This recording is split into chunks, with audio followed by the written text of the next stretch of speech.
Hey, hey, Facebook friends. Hi. What a beautiful and wonderful day. It's like 31 degrees in Slovenia. It's hot as hell. So, I just came home from, did a little bit of like pampering, did my hair.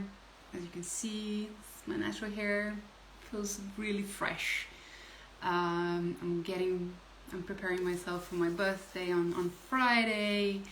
We're like, it's gonna be very like intimate and very like something just for me. And I have yet to decide what I'm gonna be doing, but it's for sure gonna be something with a lot of fun and with a lot of self-love. In that note, so this is me kind of proceeding with the June updates, right? Because it's my birth month and I just want to like tell a little bit more about my story and kind of like share what all in terms of transformation, what my path and kind of like what my process of like healing was, so that you have a better like feeling of like who I am, and so you kind of like know me better, and so you can understand why I take personal growth and transformation so seriously. And I was just thinking about like what am I supposed to be talking today, because there are so many topics and so many things that I could be discussing with you guys.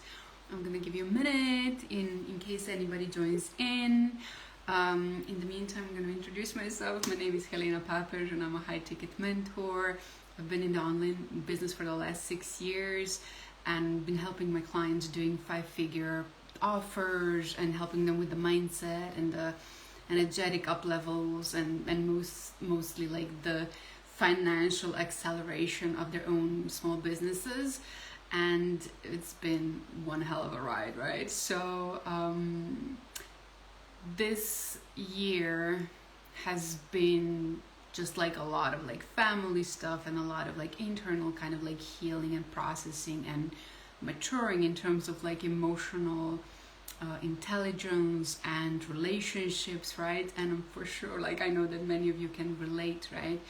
And I am blessed to have a pretty large circle of like friends and people who support me, besides my my right arm person. And just when I go and kind of like I review my life, and I was like, what was it that like one thing that really kind of like started that healing journey for me, so that I could like start to understand my emotions and other people's emotions, and why do people do what people do, like psychology part of that, right? And behaviors and patterns and toxicity and addictions, right?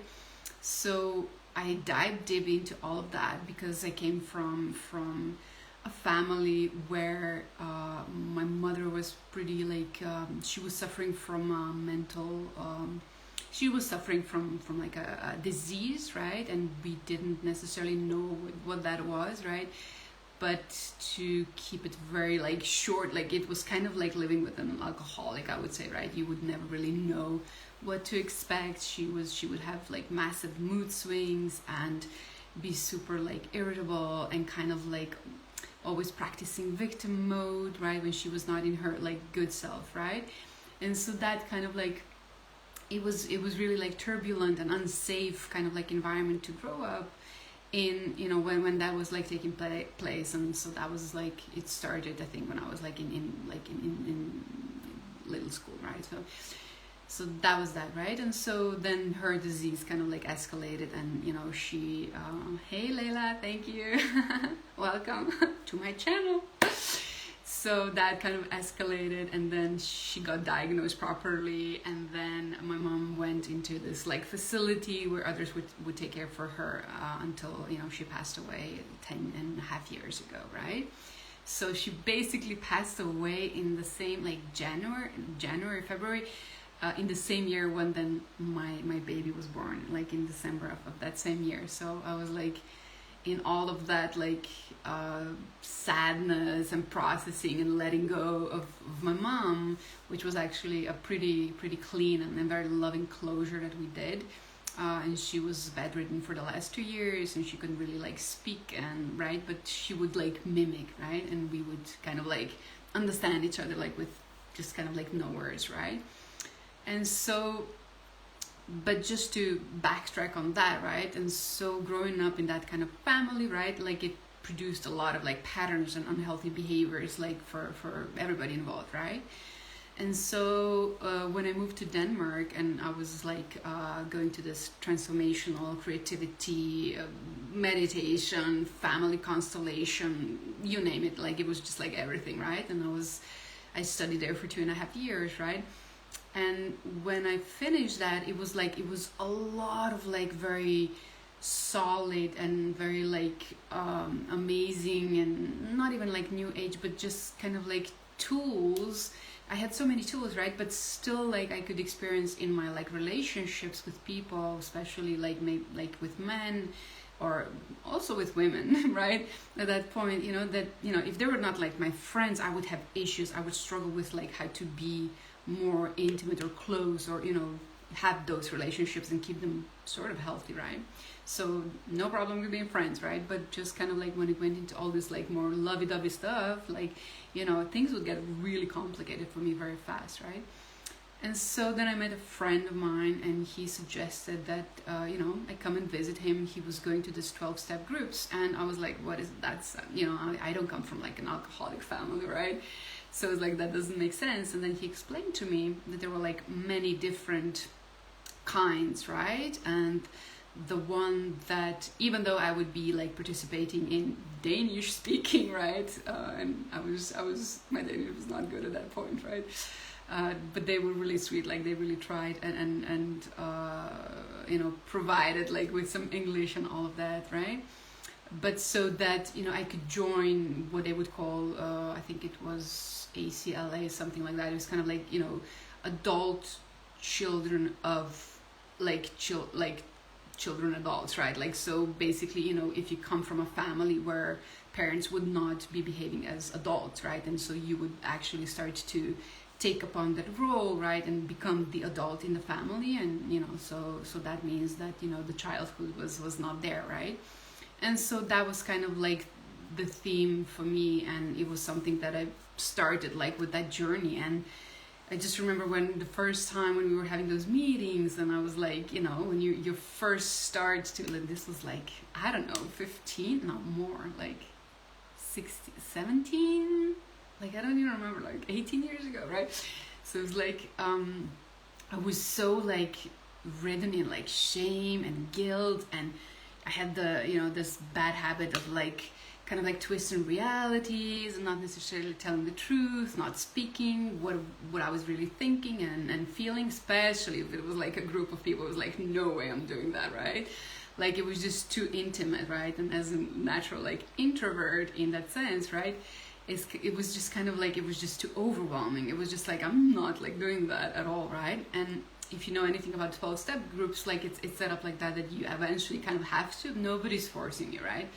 But it's really desired, like that you would speak up and that you would kind of like get over yourself in the term of like shame and guilt, and like start sharing emotions like with people who actually understand and have been through that or much worse or like whatever, and so that so that you could like ease your pain and kind of like feel lighter in that sense, but also so that people could relate and that helps them heal, right? And those were one of the best groups. Like I think I stayed in those different groups. Like I started with the 12 steps for the adult children of those grown-ups who didn't necessarily become ever adults, right?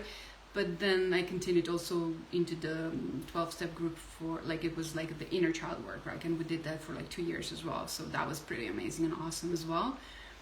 And the thing was, it was kind of like the first time that I kind of like, even though I was very much from like the spiritual and energy and healing and all of that world, but like nobody was so concrete with the term of like higher power and the 12-step program is kind of like introduction to, you cannot as a human control everything and solve everything and think that you know it all, right? It's just too much of a burden, right? And there's a lot about that, and there's a lot about the connection to the higher power, right? And for many, like for most people there, like that was just like, really something that they've encountered for the first time in their life, right?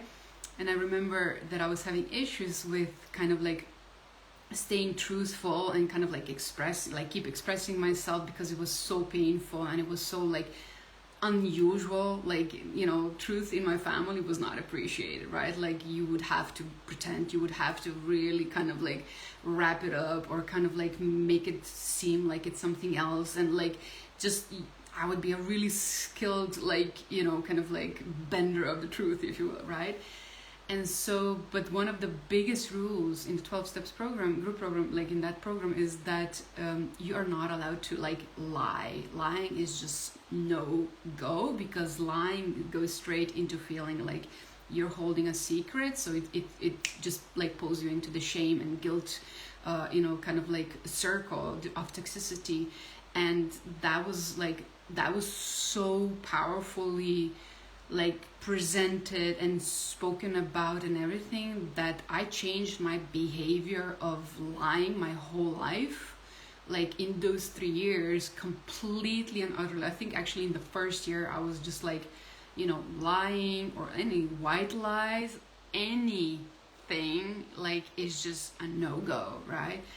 And so it was the first time that I actually started to like experience myself as like a person that has an identity of like, who am I, right? Like if I'm saying actually what I'm thinking, what I'm feeling, like how I'm feeling about you or the situation or that, or how I'm feeling inside, like then and I'm not lying about it, right? Like, and I'm actually expressing myself clearly, and in the beginning not so confidently at all, but just kind of like trying and giving myself that time to heal and to understand what all went on.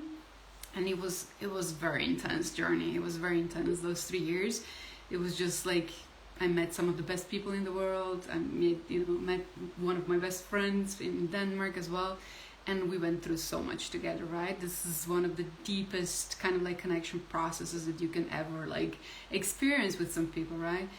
And at the same time, it gave me that wording for the spirituality that was not like from the spiritual world, as from like the spiritual world that I was in at that point, because that can be like a lot of like etheric stuff and like woo woo and kind of like energy, kind of like unicorns flying around. But it was very practical, it was very like structured, which I love, right? And it was very like step 1, step 2, and it just all made so much sense. And even though in the beginning when I started a 12-step group program, it was like a year, who's gonna like, what, that's quite a commitment. I'm not sure that I can commit, and that's gonna be an issue, right? And it was in the foreign language, and it was with people that I didn't like. It was just like anything, right? But the desire and the the yearning and the longing for being much more of a healed and a whole person, and a person who can actually rely on herself, right? And who actually, like when I saw the image that people could not rely on me, or that people would not be like, I would say one thing on Monday and then change it up until like Monday evening and be like, I'm not, I'm doing this like Monday morning, and then change the whole thing, like the whole story on like Monday evening, because I was so like, it was so messy inside of me. Like I didn't know what I want. I didn't know what to say yes to. I didn't know what to say no to, right? Like nothing felt right. So it was a lot of confusion inside, right? And so 12 steps really saved my life in so many ways, because it was very like clear in terms of communication and how actually to approach healing, right? And actually how to, like, there's some rules, right? Like, that eventually I was like, I kind of like outgrown them, right? But still to this day, I would always be like, a huge kind of fan, and be always kind of like telling people, like, especially because when you feel in that shame circle, or when you feel like something is wrong with you, or you genuinely just feel like, you know, everything is just upside down all the time, or you have one catastrophe after another, right? And you know, you start to realize, you know, there's something that is connecting how I'm thinking and what I'm saying, and like, you know, how I'm feeling in terms of like what is actually happening in my outside world, right? And so it was just like death or life at that point, right? And I don't speak a lot about this experience at all, you know. It was kind of like in that period of my time, right? But I do have a lot of like literature still from that point, and kind of like dealt with the whole codependency thing with my mom, and you know, anything, you know, all the things that brought up, you know, in all my relationships, right? Because it just spreads into everything, because it's kind of like the pattern that we hold for ourselves and within ourselves. And I was able to, you know, I was lucky enough in terms of like being brave enough and kind of like going for many different styles of healing and therapy and coaching and energetic healings and like you name it, right? And I was just like it all kind of like, you know, helped me to really mature. And still, you know, there's so much work to do in the sense of like relating more like an adult, or relating, you know, when you actually do speak your truth, or you do speak your emotions, and then people don't necessarily like accept that and they're not okay with it. Or even something that I struggle most with, because people often telling me, right, like, you know, that I'm so like that I have such high standards when it comes to, if you give me your word, like I'm like 100% on that, and you can be like 100% on my word, right? And still always kind of like be working on the boundaries of each and every relationship, right? Because nothing is like set in stone, nothing is like stagnant, right? And always be holding that standard of like no lying, my word is law, right? And be kind of like holding that as, you know, as that, you know, highest and best regard for my own mental health, but also for the health of the relationship, right? And unfortunately, like, I don't meet a lot of people, especially men sometimes, right, that have the same standard and or understand the necessity of that, you know, the need to speak the truth, right? The need to explain, the need to communicate what is happening, right? Because then it can be so easy to confuse the other person or self, basically, and be, you know, caught up in this, like, you know, communication toxic cycle, or whatever you want to call it, right? Or with the clients, like I often meet clients as well who go into that, like, you know, kind of like gray zone of like, you know, they said this and then I said that, and now I don't know how to like solve this, I don't know how to resolve this, right? And it's emotional literacy, but at the same time it's also a lot about communication skill and honing that, and like really falling in love with like looking like what is it that you want to be doing with this relationship or this client, or like it's all about relationships basically, right? And so figuring out like what is the, you know, what is the end point, what is the first small step towards that end result, right? And we cannot afford to be in ego, we cannot afford to be like upset for, you know, more than like 5 minutes or half an hour, right? Like we need to be solving stuff, because it's really not benefiting our mental health when we're not doing that, and it's not benefiting anybody in our circle, right?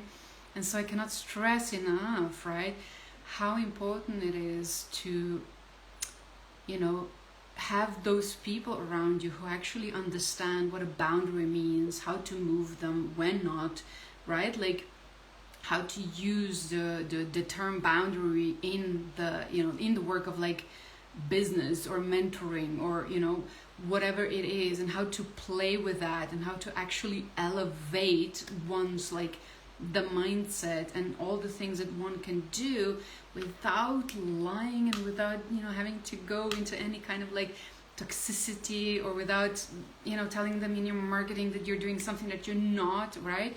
And it's like we can do this in a very, very honest and in integrity and loving way, not just towards the self, but towards the client as well, and show the utmost respect, right?